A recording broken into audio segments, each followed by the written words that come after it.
Good morning, everybody. We're going to be taking a look at a solo shuffle tier list, primarily because we've had so many hot fixes done in the past week or two, and they were actually like big hot fixes as far as tuning goes. So we need to take a look at what's good, what's not, and all the classes. So what we're going to be looking at first, Affliction. Affliction is still going to be an S tier.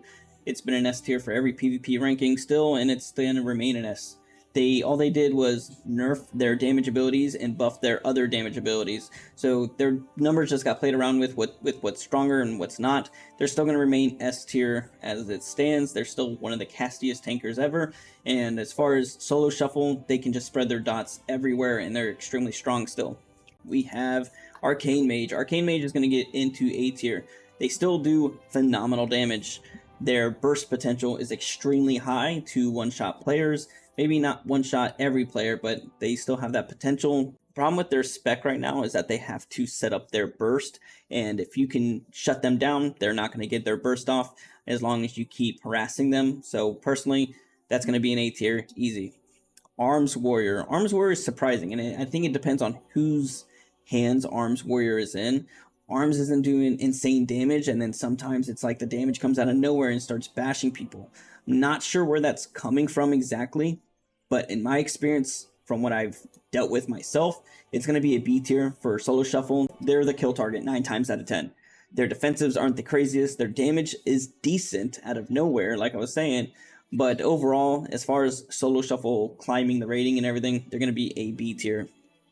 Assassination. They're going to be S. I love Assassination, and I hate them. They deal a ton of damage. They have plenty of control. They can literally take the situation and just reverse it. Their kill potential is extremely high, and they have the means to actually control the fight. But Assassination all around is extremely strong. They just have great damage, great control, and they're very hard to deal with sometimes. Next up, we're looking at Boomkin. Boomkin for solo, it's going to be B tier. If we're talking about AoE, yeah, they'd be phenomenal. They're kind of crazy now that they got that buff, but they're still lacking on their burst, in my opinion. Their survivability is kind of mediocre. They still have to pop into bear form to actually survive, which is going to put a hurt on their damage. But overall, they're going to be sitting in B tier. BM. Holy smokes. BM has been D tier since beta, probably. They've been so low, but they are moving up to B tier. I would say a high B. I haven't seen enough BMs to actually say that they're an A tier just yet, but their damage buff that they got recently definitely helped them out. They are doing phenomenal damage when I do see them, but they're still kind of an easy kill target to actually take control of. But overall, they moved up 2 spots. They were definitely D for quite a while. Next up, we're looking at Warlock, so Demonology. Demonology is going to be sitting the lowest B, maybe even C.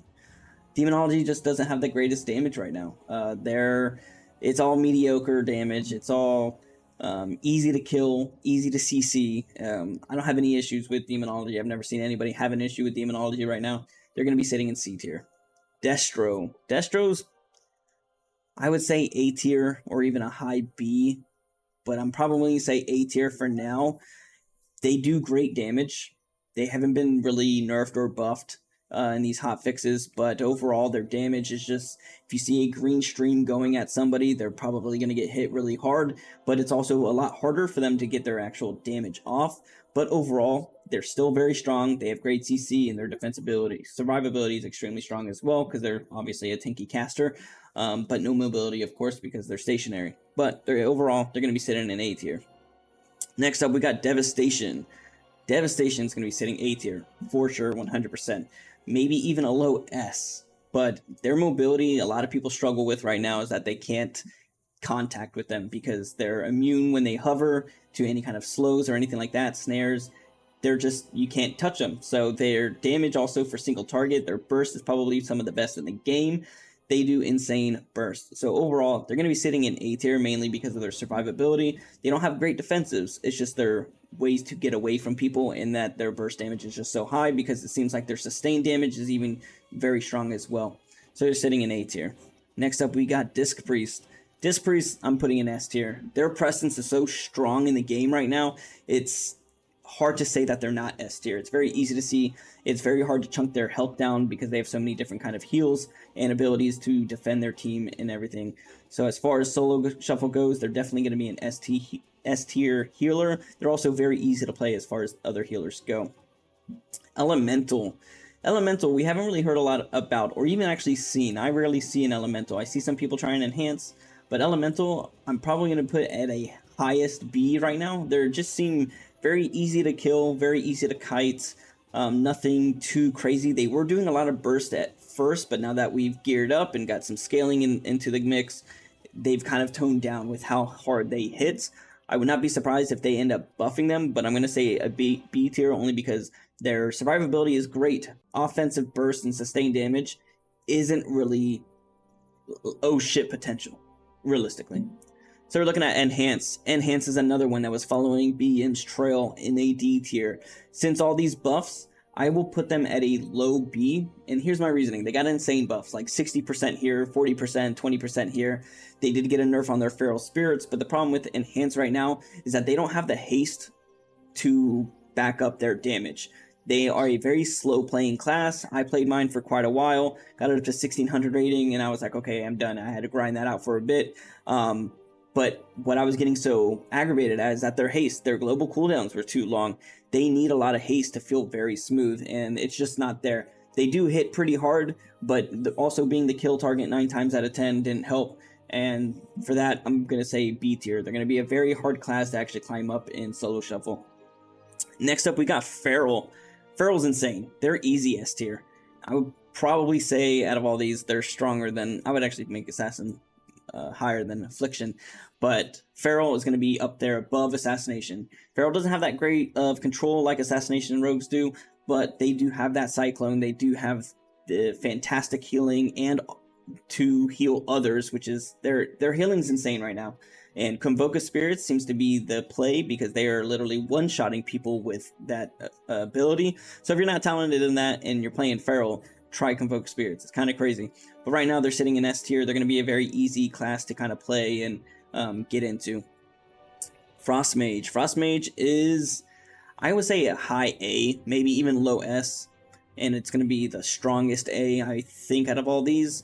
So Frost Mages do fantastic damage. They did get that nerf where it decreased their Life Lance by about 30%, or it was a total of 45% actually. But their damage is still strong. They have great burst. They have great survivability. But it is a harder class to survive, in my opinion, if you don't know how to use Alter Time, Ice Block, Cold Snap into Ice Block again, or Ice Barrier and all that. So you got to be very careful with how you play defensively. But as far as the burst and damage, they are insane. And in the right hands, they are a very strong class and very solid. They're going to be A tier. Fire Mage, I'm going to put D flat out. I have not seen one Fire Mage in PvP yet, which is kind of surprising because they were kind of a cool class to play in Dragonflight and in BFA. But it just seemed like everybody's casting greater power balls, and now nobody's doing that at all. So we're looking at Fire Mages being in D tier. Their damage is just lackluster. They don't even have strong AoE at all. No great single target burst. So overall, they're going to be sitting in D. Next up, we got Frost DK. Frost DK is going to be sitting in A tier. So a lot of people have switched over from Frost and started playing Unholy more. I think a lot of people are just excited about trying out Frost. It has fantastic control in games, and its damage is very good. It's very spread as well. So if you have like a Affliction and Frost DK, they seem to kind of wombo combo people as far as their spread damage. But if everyone's grouped up, DKs can control the map very easily. They are still strong spec. They're fairly tanky still as well. So they're going to be sitting in A. Next up, we got Fury Warrior. So Fury Warrior, I am going to be putting in A tier. They were in S tier. I'm dropping them down in A. I haven't had too much of an issue with Fury Warriors lately. I'm putting them A because their damage and burst seem to have calmed down quite a bit after these nerfs. They're still extremely strong, especially if you're able to grip everybody into one spot and Blade Storm and spin to win. It's still extremely strong, but overall their damage has been calmed down. They're not so smash your face in and win the game. Next up, we got DH. DH, I feel like, is a sleeper class, because there's times where DH just blows up and you can't kill them because their survivability is insane because of their off healing, or they're just kind of lackluster and you just blow them up easy day. But overall, I will say it's the highest B spec in the melee category. So they are still very strong. I feel like they're maybe like 2 or 3 buffs away from being like OP as hell, right? They're going to be extremely strong. But I don't know if they're going to receive that love this expansion, because they have been the #1 pick for a very long time. So I think Blizzard's trying to maybe calm them down a little bit, or maybe they're just putting them in the trunk. Who knows? Maybe they'll come back later this season. But right now, they are in B tier. They're still very strong. They can survive very easily. But their damage and burst just isn't there. Holy Priest. Holy Priest we're putting in low B. I'm not going to put him. I won't put a healer in C. There's still a place for him. They're not that bad. But their heals are not as good as the other healers. Their output isn't the greatest. Their defensives aren't the greatest. Nobody's playing Holy Priest, and the main reason why is because there's a better pick like Disc Priest to play over a Holy Priest, just because their output is so low. So for now, they're going to be in B tier. Holy Pally is another one. I've been saying this for a long time now, is that it's going in the right direction, right? They got rid of Glimmer, thank God. But overall, it's still kind of weak, especially because it's having to cast a lot. I will put it above Holy Priest, but overall, the only reason why it's in a B tier is because it's defensive abilities and what it brings to the table. And with that, that's where it gets into a B tier. If they buff this, I will say it's going to be an easy A, but as of right now, as it stands, it is sitting in a B tier. Next up, we got Marksman. Marksman's insane. I'm putting them probably above Pharaoh right now because they are just absolutely insane. If you have to have dealt with a Marksman coming out of camouflage and just rapid firing you after an aim shot or something like that, half your health or more is going to be chunked, especially if you're a Clothy. You're not going to know when they pop out. They're going to hit you hard when they do, and then they're going to CC your healer, and then you have to play defensively quickly during your burst window. So they really interrupt a lot, especially when it comes to casters. They are very slippery sometimes, and they have fantastic defensive. So they're going to be getting into an S tier, mainly because their burst just hits that hard. They need to be toned down, in my opinion.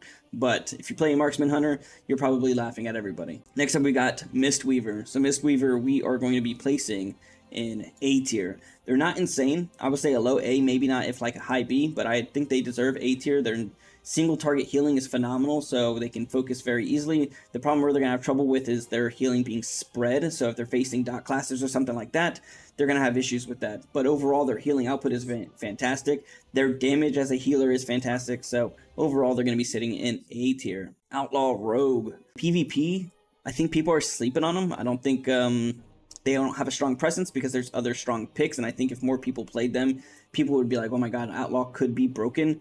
I'm going to put them in a low B because there's really not much data of how good they actually can be because everyone's playing either sub or assassination at the moment. But overall, their damage from what I've seen isn't insane in PvP. They do still have that same control, but if all the stars align, their damage can be insane. But overall, because their damage is iffy, they're going to be in B tier. Next up, we got Preservation Evoker. Preservation Evoker is going to be sitting in a S tier, but the lowest S. And the main reason why is because when you're a DPS and you're relying on your heals, you could be at 10% health to 100% health in one heal. They just heal so massively, it's insane. And their defensive abilities are just fantastic for the class itself. But overall, it's going to be S tier because their output is just so extreme. They might get a nerf, again, in my opinion, before disc, and the only reason is because their output is just so strong. But the problem with them is that you really have to trust that healer to heal you because you're going to go from 10% to 100%, like I said, in 1 second. Next up, we got Resto Shaman. Resto Shaman's going to be easy, A tier spec. They're extremely strong right now. I would say probably S tier, actually. I'm going to move them to S tier. Resto Shamans are just extremely tanky right now. They're hard to kill. It seems like any good Resto Shaman does not die. They don't run out of mana. They do decent damage, but that's really not all that important in solo shuffle, in my opinion, just the way everything's bursty at the moment. But when it comes to healing, their output is phenomenal. Their utilities are probably the best in the game, or arguably the best in the game. So overall, they're going to be an S tier spec for sure because, I mean, just based off their utility and output alone, it's insane. Next up, we got Resto Druid. Resto Druid, I'm going to put in A tier above Mistweaver. They have phenomenal spread, great survivability, but their heals just aren't hitting as strong as they used to, in my opinion. They used to be like an S tier type of healer and the go-to healer. You don't really see them too much nowadays anymore either. But they're going to be sitting A tier at the moment. They are definitely better than a Mistweaver and a Holy Priest for sure. Next up, we're looking at Ret. Ret is strong, and I would love to put them into A tier, but they're probably going to be sitting like a high B, sitting with Elemental. They do have phenomenal burst. They have great utilities, and that's probably why I'm actually contemplating on A tier or B tier, is because of their utility factor.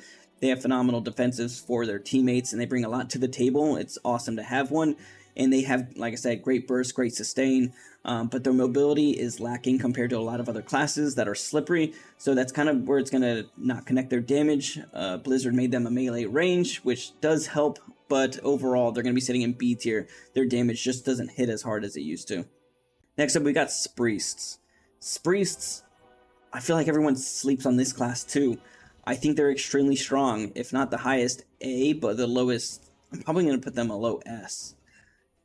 No, I'll put them on a high A. I'll put them on a high A, right above Frost.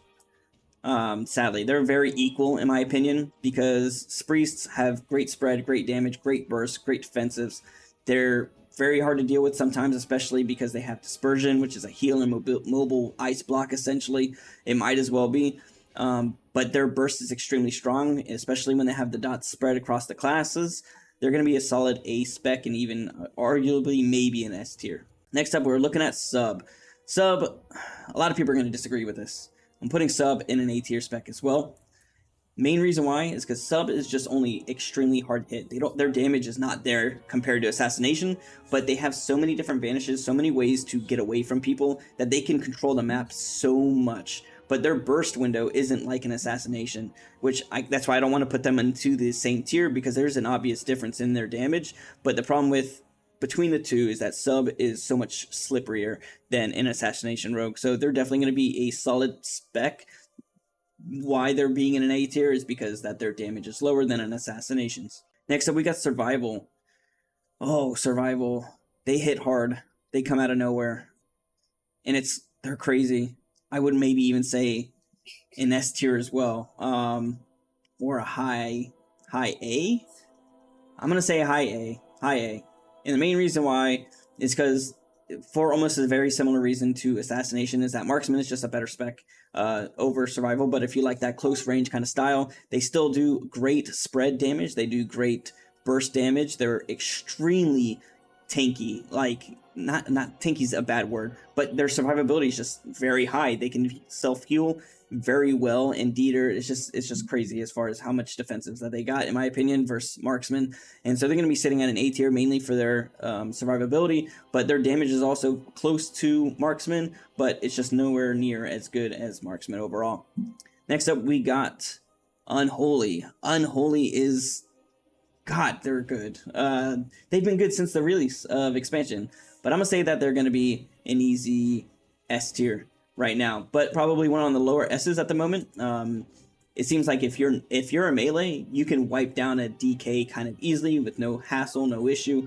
So overall, their damage and their spread, phenomenal. They are an easy class to kind of climb the ladders with as well, because they're just so strong. They work well with a lot of different comps, and you're not gonna run into a situation where your comps are lacking. So overall, they're gonna be sitting in S tier for their damage and how well they can be played with others. Now we got Windwalker Monk. Windwalker is insane as far as their burst damage goes. I had one come up against me and just one-shot me practically. They're gonna be sitting maybe a mid-A. I will put them right here. So the problem with Windwalker, in my opinion, is if you don't know how to play a Windwalker, like being slippery with them, you're going to have a hard time. So they have great defensives when they're up, like Karma or something like that. Their burst is insane. But the problem with Windwalker is if you don't know when to Transcendence or utilize that, it's going to be very hard for you to play a Windwalker well. So just for that reason, because they are a little bit harder to play in the survivability aspect, they're going to be sitting in an A tier, but like I said, their damage is extremely strong still. Next up, we got Augmentation. Augmentation, I'll put on a B tier, but a low B. I don't think they still have a place. I've seen one good Augmentation actually be aware of like how and when to use certain defensive abilities and everything, and he played it very well. But overall, this doesn't really do too much in a solo shuffle, in my opinion. Whenever I do see one, I'm typically like, okay, I basically have to carry this team in DPS because he's just gonna buff me. But overall, as far as climbing the ladder, it's very doable, but I'm gonna put them B tier just because they don't really have a place in shuffle, in my opinion. And next up, we got the tanks. I left them out on purpose because y'all should know where I'm going to put them. I'm putting them D tier. There's not really a way to rank these guys in a PvP solo shuffle. If I ever saw a tank go into solo shuffle, I'm going to be extremely pissed and probably cuss them out in the game because I'm toxic like that. It's going to happen. But tanks, like I said, in solo shuffle, probably shouldn't be there. If you're playing a tank and you're doing it either to troll or you're being serious about it, let me know in the comments why you're being serious as a tank in solo shuffle, or you're doing it just to climb rating as a tank and be like, ha ha ha, I did it as a tank. Just let me know, because I think it's goofy to be playing a tank in solo shuffle. Alright guys, this is our list that we're looking at. I know a lot of people are going to be like, oh, there's a lot of S and a lot of A tier. Yeah, absolutely, because they're all hitting these strong. I feel like all these classes are this good for sure. And if you don't, let me know down in the comments why you think one shouldn't be there versus the other. But this is what I'm seeing. This is what I'm predicting for the next couple weeks at least, until we get some more class tuning changes. Thanks for watching this video. If you guys appreciate it, give the video a thumbs up. Please, the YouTube gods, and like always, have a good one.